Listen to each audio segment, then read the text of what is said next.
I was placed in this hospital room for high blood pressure complications. I did everything my doctors told me to do, including taking the prescribed medications, which I've been on for years, but I still ended up here. When I got out, I learned about my olive leaf, an all-natural extract that got my hypertension under control. Don't continue to drug yourself into becoming healthier. Go to myoliveleaf.biz to learn more. Why the hell so many people are trying to tell me to slow down? Seems like motherfuckers should be shutting the hell up and enjoying the show. What's wrong with me having on an Afrocentric shirt? I don't see anything wrong with the shirt, but that chain is blinding. Listen to me, right?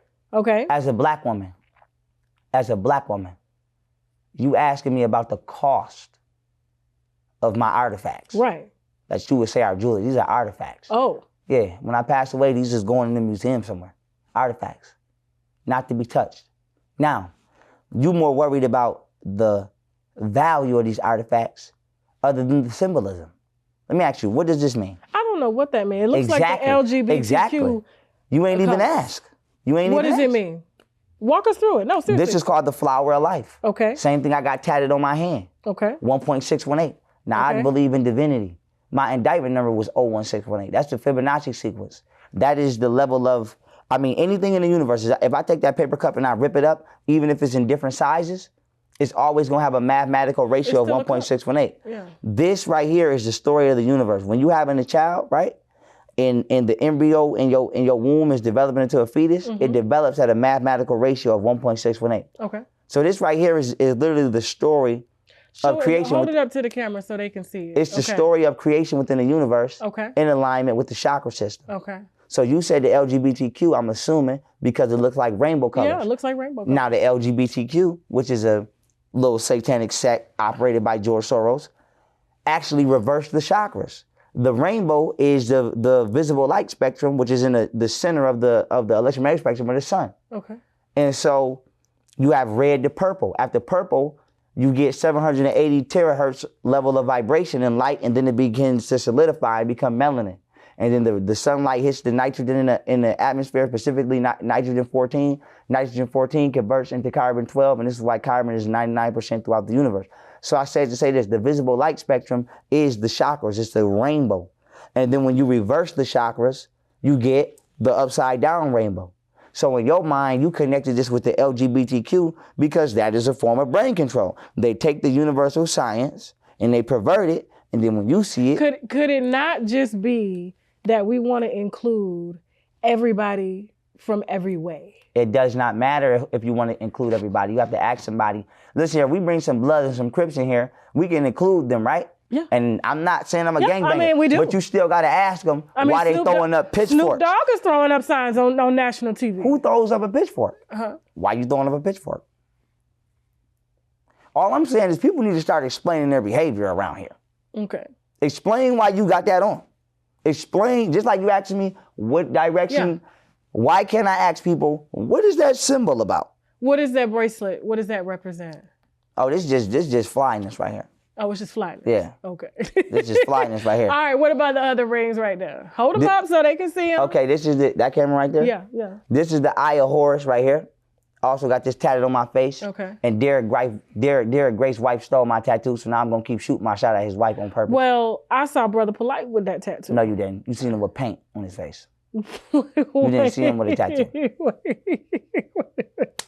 Let's be specific here. Okay. You ain't never seen nobody on the planet Earth with this tattoo until I got it. Okay. And then his wife copied.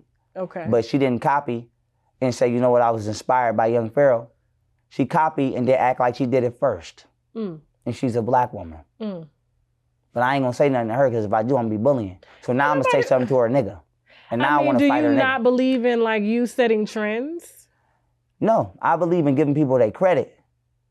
But not everybody's gonna give you credit. They may just see you and be that's called intellectual disingenuousness. Why? They don't know you. Did she know you? It doesn't matter. When I give lectures, I don't say I found something out if I didn't find it out. I say this is where I got it from. Because that's called intellectual integrity. That's a thing.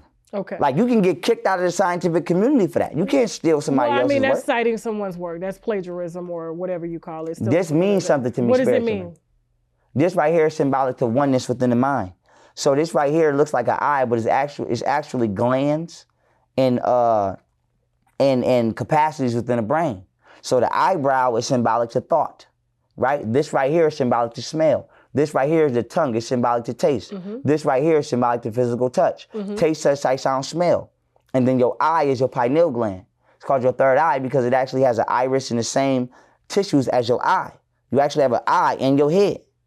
And so the eye of Horus, if you was to take the left and right hemispheres of the brain and separate them, you have what's called the corpus callosum in medical science. That looks exactly like this because it is. And our ancestors knew in Egypt that you only have one sense, which is your electromagnetic field, touch. In order for you to smell, atoms and molecules have to touch your nostrils. In order for you to hear, sound waves have to touch the bones in your ear. It's called bone conduction. In order for you to taste, food has to touch your tongue. In order for you to see, light has to touch your eyes. So you only really have one physical sense, which is touch. And you divide that one sense through feeling, just like that, just like they made that movie, The Sixth Sense. But anyway, that is what this is symbolic to. And I got this tattooed on my right eye because this is symbolic to my intellectual, my logistics side. On your right side is considered the eye of Ra, the all-seeing eye. So this means something to me spiritually. This is why I got it. I don't know why the fuck she went and got it. Well, maybe it means something to her spiritually as well. Well, why would you act like you? Why when you made it public, you didn't make it public the way I made it? Now I know Why did you make it like you was the originator and you came out with it first, and I got no credit? I love your passion. I love your message. But I'm gonna be honest with you, I get a little distracted with everything that you got going on here, okay? You know, as well as the viewers know, and everybody else that watches you, of course, because you say you are a very animated individual, okay? Being that you have done time, and you speak so passionately about your ancestors, have you been to Africa? Have you been to Egypt? I'm about to go, but COVID slowed me down. I was gonna go to Egypt, and then they dropped the COVID bomb, and I'm not taking the test. I'm not getting none of that. But how do you speak so passionately about somewhere you've never been? I'm about to go. Okay. So what if you go over there? But Egyptians were over here, though. You know that, right? You know it's pharaohs in the Grand Canyon, right? I mean, I get that, but... And they civilized. You know they came over here to civilize everybody over here. So you read that in a book? Yeah. The Mayans actually were civilized by the Egyptians. There's actually a temple over there called the Naga Maya Temple, which means brotherly tribe that came across the water. And so that's my issue. It's like it's different from reading something as opposed to experiencing something, right? And so my thing is you're preaching so passionately, which I love, and I love to see my Black men going in a positive direction, okay? Especially enlightening our people or anybody for that matter. But when you speak about something and you've never been there, I guess that's where the contradiction can be made. Do you understand what I'm saying? But what is the contradiction? Listen to me. It's like me speaking about South Africa and I ain't been That's nowhere not true. near there. What's 5 plus 5? 10. Are you in a math class? I was taught that. Are you in a math class? Own. So why I can't be taught this on my own? But you weren't. You read books. You read random books of people who have experienced Egypt. No, who but have been never... there. Who have been there. Okay. Who have been there. Have you ever been in prison? So what if you go and you find out what if you go and you find out they don't even like a motherfucker like you? Who is they? Egyptians. What if you go? We are the Egyptians. What if you go? Crazy? I'm talking about the Egyptians that are on the land now. Okay? Ain't no Egyptians on the land now. An American Black man right now, here, okay? And so, you can identify, just like the LGBTQ Let's redefine this properly. As LGBTQ, you identify as Egyptian, although you are born here. Now, this is where Your mom was born here. No, but this is what I have to tell you. Okay. This is where I have to tell you that you're not scientifically you're not within the intellectual capacity to speak on that because you don't understand genetics. The people over there are considered Caucasian. They're Arabs. Arabs are genetically considered Caucasians. Arabs and white people both come from the Caucasus Mountains. Now, with that being said, those are not Egyptians. So how they gonna be mad at me for coming home? So how they gonna be mad at me for coming home? They not even supposed to be there. If anything, I'm supposed to be mad at them for being over there and destroying shit, breaking shit, stealing shit, eating mummies, having sex with mummies. But listen. You're a very, very smart man. But do you know how ridiculous that sounds? Okay. It sounds ridiculous that a group of nomads, homeless people, are in control of our cultural property. And I have an issue with that. But if I was to go to ancient Greece right now and steal a statue of Athena, I would expect white people to get upset. But because you are in the system, you really can't rightfully claim anything. You're a property of Who told you the that? United States. Who told you that? Your felony told me that. What are told you you that? talking about? Who told you That's that? why you can't travel. Listen, I'm not the property of anybody. Okay. My record reflects that I've had criminal interactions with the law, and they're actually in the wrong. So when this get off my record and I win this lawsuit, I want to see what everybody got to say. Okay. But I'm not the property of a motherfucker. I'm a natural, living, breathing entity. So why are you so afraid I'm not of the afraid. American government? You're carrying a gun. You walk I'm not around afraid. with a ton of security. I'm not afraid. I'm not afraid. I'm aware. You've never been to prison. You don't know what the fuck these people doing when ain't nobody looking. Okay. Ain't nobody violating nobody like the police. Are you're not in prison now? Doesn't matter. I know what they're doing. I know for a fact the police will frame your ass. I know that they'll pull you over and put some shit in your car and say you had it and take you to jail and get you to where can't nobody see you and kill your ass. In jail, they killing motherfuckers and still counting them like they there. They give you 20 years, kill you, bury you in a graveyard that's in the backyard, and they'll come around every day and count your ass like you in that cell and you ain't been in that cell for 5 years. They doing that. But nobody paying black men attention. Y'all not paying us attention. We surviving that motherfucker on our own. I feel like you would be a lot more acceptable to people. I don't care to be acceptable to nobody. No. Because if you were claimed to be chosen, like you said. No, the people come to me when they have questions that they know I got the answers to. Okay. Other than that, if you want to change, if you want to change people, not change yourself, if you want people to wake up, shouldn't you relate to them? I do. Y'all don't, people in this world are in pain. People in this world going through shit. Motherfuckers is on this camera acting like everything is glitz and glamour. That's not how the world really is. That's not life. That's not life. I know that's not life, but I'm talking about where I came from. I got to speak on behalf of where I came from. I came from the projects. I came from where the crackhead keep the lights on. That's where I came from. I didn't come from where nobody else came from. Even though you were raised in the projects, you still had a pretty good life coming up, is what you're saying. Hell nah.